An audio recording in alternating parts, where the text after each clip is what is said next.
Live, of course, from Auckland Park. My name is Arabile Kumete. I am joined by two guests as we unpack the MPC, the Monetary Policy Committee, set to announce interest rates in just a moment or two. The Reserve Bank Governor kicking things off, and as promptly he has begun. Let's check in. Inflation rate, as measured by the Consumer Price Index, for all urban areas was 4.4% in May 2018 and accelerated to 4.6% in June. Goods price inflation increased to 4.2%, while services price inflation moderated to 4.9%. The bank's measure of core inflation, which excludes food, fuel and electricity, declined to 4.2% in June. Producer price inflation for final manufactured goods increased marginally to 4.6% in May. Despite remaining within the target band throughout the forecast period, the SABC model projects an increase in headline inflation, peaking at levels closer to the upper end of the target range. Thus far, the impact of the VAT increase appears to have been less than anticipated. However, the weaker rand exchange rate and higher oil price assumptions result in a more elevated inflation trajectory. Headline inflation is now expected to average 4.8% in 2018, before increasing to 5.6% in 2019 and 5.4% in 2020. Headline CPI inflation is expected to peak at around 5.7% in the first and second quarters of 2019, before declining to 5.3% at the end of 2020. The forecast for core inflation is 4.6% in 2018, 5.5% in 2019, and 5.3% in 2020. Inflation expectations, as reflected in the survey conducted by the Bureau for Economic Research during the second quarter of 2018, are largely unchanged in the near term, averaging 5.2% in 2018, 5.4% in 2019, and 5.5% in 2020. Five-year inflation expectations are at a historic low of 5.4%. Inflation expectations implicit in the break-even inflation rate, that is the yield differential between conventional and inflation-linked government bonds, declined marginally across all maturities. While the global economic outlook has remained broadly favorable, expectations are that world growth will begin to slow in the third quarter of 2018. In addition, escalating trade tensions are contributing to uncertainty regarding global trade. World trade volumes contracted sharply in April 2018, the worst performance since May 2015. The global inflation outlook remains benign, but is on a moderate upward path, largely due to rising oil prices. Prices of most other commodities have been retreating. Since the previous meeting of the MPC, the rand has depreciated by 7.2% against the US dollar, by 6.2% against the euro, and by 4.9% on a trade-weighted basis. At current levels, the SABC model assesses the rand to be undervalued, and it is likely that the rand, along with other emerging market currencies, will remain volatile. The implied starting point for the rand is 13 rands 40 against the US dollar, compared with 12 rands 37 at the time of the previous meeting. A key external risk to the rand remains the possibility of tighter global financial conditions. However, the pace of monetary policy normalization in the advanced economies continues to be gradual. At this stage, further policy tightening by the US Fed is expected to follow a measured path in the absence of significant inflation or growth surprises. Higher than expected US fiscal deficits could result in a stronger monetary policy response. The domestic economic growth outlook for this year is weaker than we expected in May. Following a broad-based contraction of 2.2% in the first quarter and early indications of modest growth in the second quarter, the SABC forecast now indicates a growth rate of 1.2% for 2018 compared with 1.7% previously. The forecast for 2019 is 1.9%, marginally higher than the previous forecast of 1.7%, while the forecast for 2020 is unchanged at 2%. At these growth rates, the negative output gap is wider in the near term, but is still expected to close in 2020. The composite leading business cycle indicator declined for the second consecutive month in April, consistent with a deteriorating outlook. Business confidence, as reflected in the RMB-BER Business Confidence Index, decreased to 39 index points in the second quarter. In this context, gross fixed capital formation contracted by 3.2% in the first quarter and is expected to remain weak in 2018. Consumption expenditure by households, although slightly weaker than last year, is expected to be positively impacted by the improved consumer confidence and the increase in household disposable income. In the near term, however, consumption expenditure is likely to be constrained by the VAT increase and other tax changes, weak employment growth, as well as subdued growth in credit extension to households. Although credit extension to households increased earlier in 2018, year-on-year growth remains low. Average wage growth is expected to remain elevated at around 7% over the forecast period. This is particularly a concern if labor productivity growth continues to decline. Much of the upward pressure on wage inflation arises from the public sector wage settlement, which is at levels above headline inflation. Higher international oil prices will contribute to petrol price inflation in 2018. The impact on headline inflation is somewhat moderated by lower food price inflation. Annual food price inflation is expected to remain within the target range over the forecast period and is not seen as a major risk to the inflation outlook.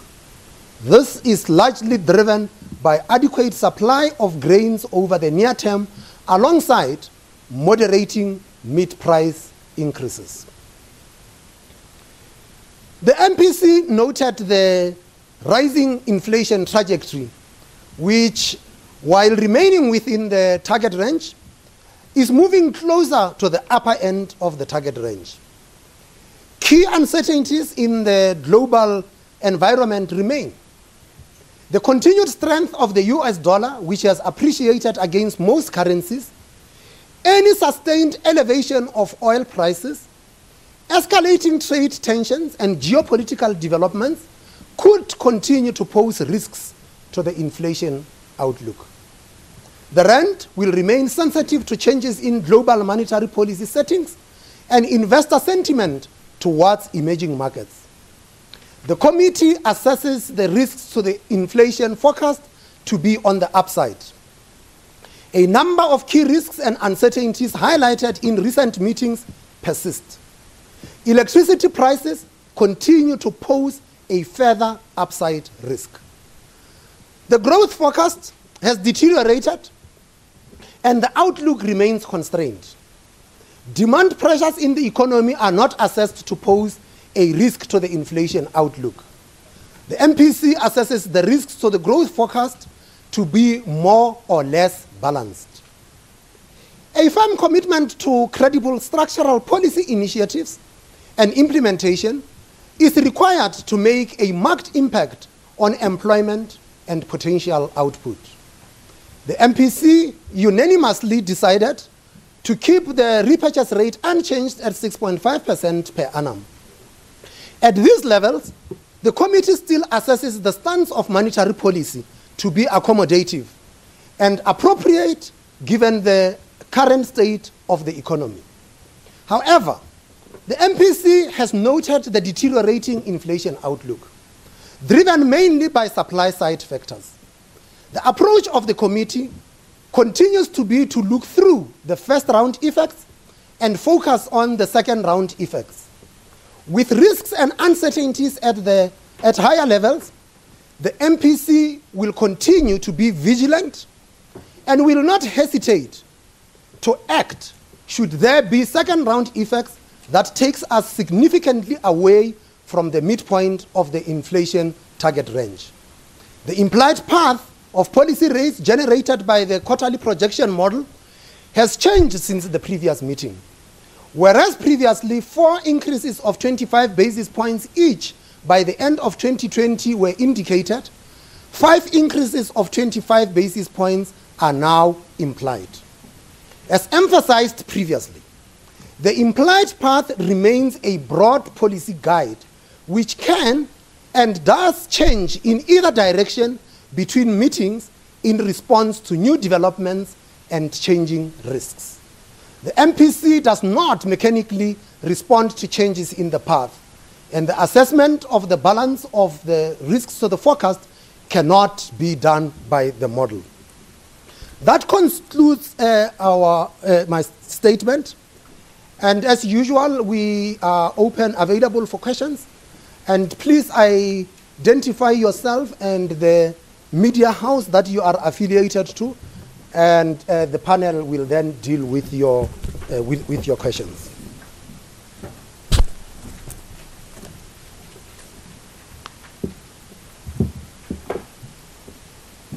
Yes, ma'am. Good afternoon, Governor, and thanks for the opportunity. It's Anna Montero from Bloomberg News. I'd just like to know what the MPC thinks of the potential Eskom wage settlements and the public sector wage settlements being at between 7 or 6 and up to 7.5%, and how much of a concern that is for your model. Thank you. Yes, sir. Governor John Bailey, ENCA. What will be the impact of this trade war between China and America? What impact will that have on the local economy?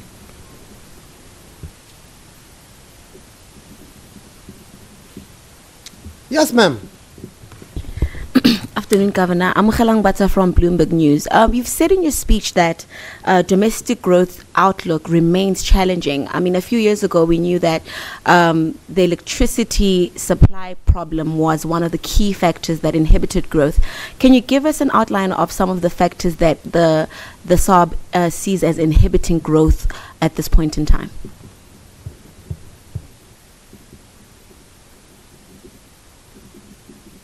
One more.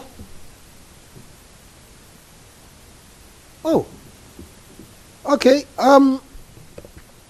What would be the impact of the potential wage settlements at Eskom? You would realize we talked about the public sector wage settlements, and if you decompose what has been happening with wages across the economy, you will find that public sector wages have been rising faster than private sector wages, and as such, the key then domestic driver of inflation from the wage side is from the public sector. So whether it is just government or you include Eskom, that is what we had seen, because all the settlements have been above a headline, not just above the target range, but even far above the existing inflation or the most recent inflation outcomes. John, the impact of the trade wars, they are quite telling on the global economy. And for us to understand this, let's take a step back and remember that in 2008, at the advent of the global financial crisis,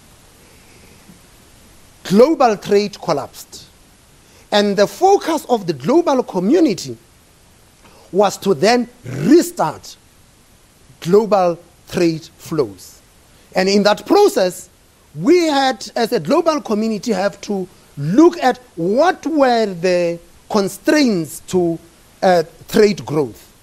And amongst those at the time that were identified had to do with the decline in trade finance as a result of the collapse of the international financial system in financial systems in many of the developed countries. What made the 1929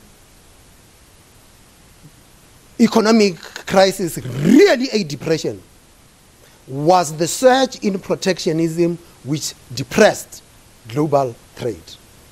And what you are going to be having now, if this trade wars materialize and there is a rise of protectionism, small open economies will feel the pain immediately.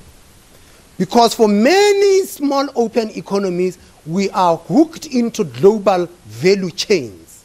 And when there is protectionism in the major markets, that means that small open economies that depends on exports can no longer sell there. I think that, yes, we will be the immediate losers as small open economies, but overall, as a global community, we will all be losers from the trade wars. No one can gain from these things because it's going to, you see, once you start a war, you are not going to be the one to stop it because everyone will then try to hit back. Unfortunately, small open economies do not have the wherewithal to hit back. Our markets are small. We are depending on having to sell into the global economy. And many countries in the world are actually small open economies. So that is how we think about it. Of course, besides growth, we do know that a rise in protectionism does lead to a rise in domestic prices. And so in many of the countries where they decided to embark on protectionist measures, there is bound to be reduced competition in those markets, which then means that the pricing power of producers in those markets increases, and as such, inflation is bound to rise in those markets, other things being equal. Amkhalang, we have been at this before. We had said that the stuff that inhibits growth are structural in nature. And structural policies take time to fill in, but there are a lot of other low-hanging fruits. We are a beautiful country. We are a beautiful country, which means that we are endowed with very good tourism assets. And I'm sure if we were to make it easier for the tourists to be here, we would benefit from that. For a long time, we had talked about migration to digital signals so that broadband bandwidth spectrum can be released. That does not take rocket science, that if you release spectrum in the era of the fourth industrial revolution, you are actually spawning new industries to come in. But we have also got to get investment going in this economy. And we had initially seen a rise in business confidence and consumer confidence. And there needs to be a conversation that would get business confidence going once again so that investment can actually take place in this economy. And then, of course, what we have always said before, we've got a lot of other things compiled in some thick document called the National Development Plan. We must just go and execute. We will get growth going once again in this economy. That is, in essence, what it boils down to. Are there any other questions? Yes, ma'am. Follow up. Just a quick one, Governor, with regards to the ANC's resolution to... Well, that is the end, of course, of the Reserve Bank's decision on interest rates. Still taking some questions there is the governor, Lesetja Kganyago. The repo rate remaining unchanged at 6.5%. Certainly a mark there that I think will keep many people quite happy, but not a surprising one. A unanimous decision, 7 out of 7 electing to keep rates on hold at 6.5% for the repo rate and the prime lending rate at 10%. I'm joined as well in studio by Jason Muscat from FNB and